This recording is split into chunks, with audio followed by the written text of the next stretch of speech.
retournement de situation. Tu te souviens, Marie-Jo, comment ça se dit? Changement, retournement de situation. Ça se dit back home. Back home, comme l'anglais, de retour à la maison. Back home, changement. C'est un peu curieux. Hein. Ah, moi, ça m'a marqué. En fait, je travaille sur un bouquin qui s'appellerait Passeport pour la Corée. Ouais. Alors, ce que je voulais vous partager, c'est l'axe, c'est les miracles de Dieu pour nos vies, les voir, les apprécier, lui être reconnaissant et les partager. C'est-à-dire que c'est aussi un défi c'est bien de cultiver notre relation avec Dieu, et puis c'est bien après de faire ça demande un effort en fait. Alors premier miracle, alors c'est un peu drôle comment j'ai abordé les choses, mais vous allez voir, ça va peut-être pas vous étonner. Le cadeau qui nous tombe du ciel. En fait, c'est vrai que ça nous arrive dessus de manière surprenante, inattendue, au sens pas imaginé. C'est-à-dire qu'on reçoit quelque chose, on n'est pas préparé en fait. Enfin, on n'a jamais imaginé. Alors, il y a un passage que j'ai pris qui évoquait ça pour moi. Je me suis laissé trouver par ceux qui ne me cherchaient pas. J'ai dit, me voici, à une nation qui ne s'appelait pas de mon nom. Ça, c'est un peu le cadeau encore, le thème Kokiri, quoi. C'est le cadeau. C'est référence à l'éléphant blanc, on en reparlera après. Mais voilà, c'est Jésus qui dit, me voici. Waouh, c'est fort quand même. Et c'est un cadeau en plus qui s'offre à nous, enfin, c'est de lui-même. C'est pas quelqu'un qui va dire, oh, tu vas y aller. Non, c'est de lui-même. Et l'autre passage que j'ai pris, alors le premier passage c'était Isaïe 65, verset 1. Et là, le second passage c'est je suis doux et humble de cœur, c'est la description du cadeau. Vous trouverez du repos pour vos âmes, car mon joug est aisé et mon fardeau léger. Et c'est vrai que souvent on peut se sentir un peu, waouh, c'est quoi? Est-ce que c'est vraiment un cadeau? Mais en fait, si on lit la Bible, ben oui. Oui. Mais oui, alors j'ai dit, mais oui, il nous tombe dessus, mais c'est léger, par rapport à ce qui nous était réservé sans lui. Donc aussi d'avoir c'est pas la joie, c'est pas voir la joie, mais c'est d'avoir un peu une vision claire, de se dire, ben, on ne sait pas à quoi on échappe, mais quand même, on sait bien qu'on échappe à quelque chose grâce à lui. Alors moi, j'ai un témoignage par rapport au changement de situation. J'ai un témoignage qui m'est arrivé récemment, comme on avait nos belles lunettes. Mais avant que j'aie ces belles lunettes-là, je suis allé à Angoulême, et c'était en 91. Donc je connais rien de l'Église ou de la Bible, enfin, je n'ai pas de notion par rapport à ça. Et je connais des gens qui sont artistes et qui m'envoient là-bas et qui me disent, bah, tu vas là-bas, tu vas être accueilli par telle et telle personne, ça va bien se passer. Bon, et moi, un peu naïf, même avec 2-3 dessins, rien de très préparé, j'y vais. Et puis, ben, ça se passe pas bien.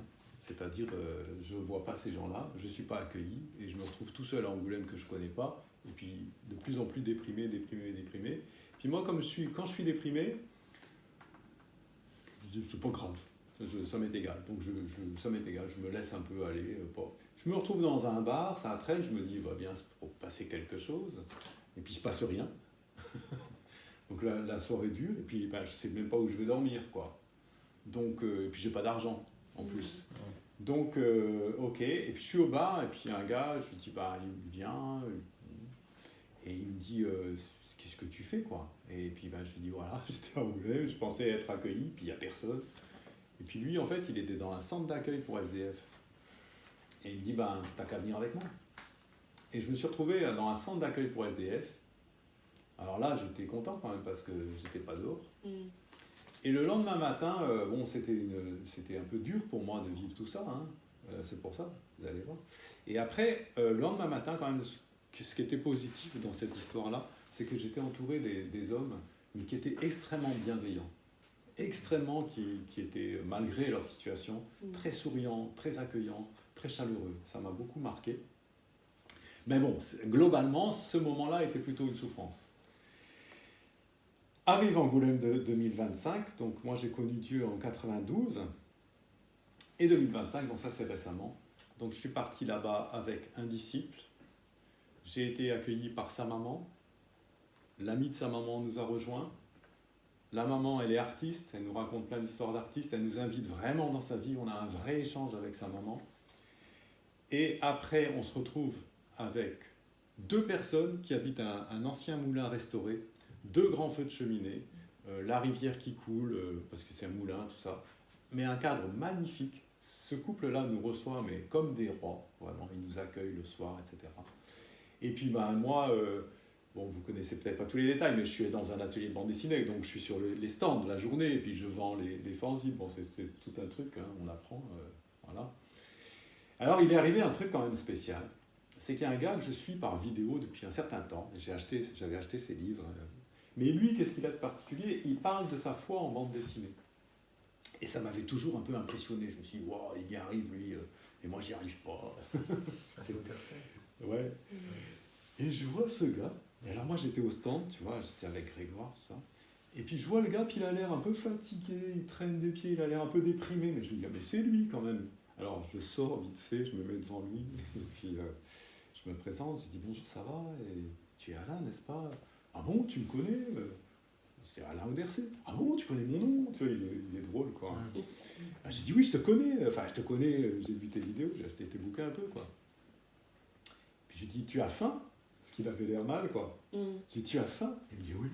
C'était tout simple, quoi. Le rapport était tellement simple, quoi.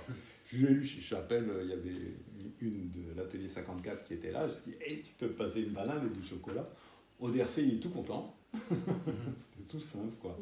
Et après, il s'arrête au stand et il parle avec nous, et Grégoire et moi, on lui partage notre histoire et notre foi. Et donc, il propose qu'on a un interview avec lui, parce qu'il fait des vidéos, des témoignages comme ça. Ouais.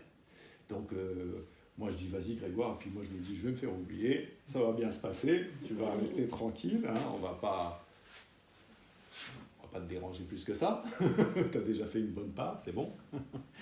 Et puis, il fait sa vidéo, Grégoire, et puis Alain Auderset, il revient vers moi, c'est ton tour.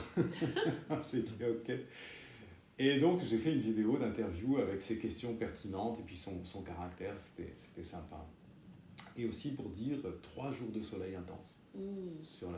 Bon, vraiment, je me sentais vraiment gros cadeau. Alors, c'est ça que je voulais vous raconter.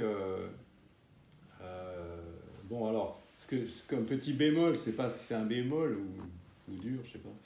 Mais alors même que la situation par rapport au travail et des finances, pour moi, n'est pas résolue, j'ai reçu à travers ce 2025 Angoulême un grand encouragement qui m'a donné du cœur, on va dire.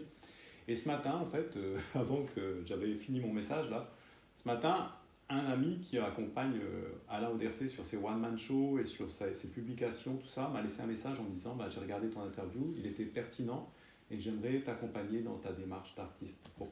Je connais quelqu'un en Corée, à l'église en Corée, je ne sais pas de quoi il parle, et je voudrais t'accompagner.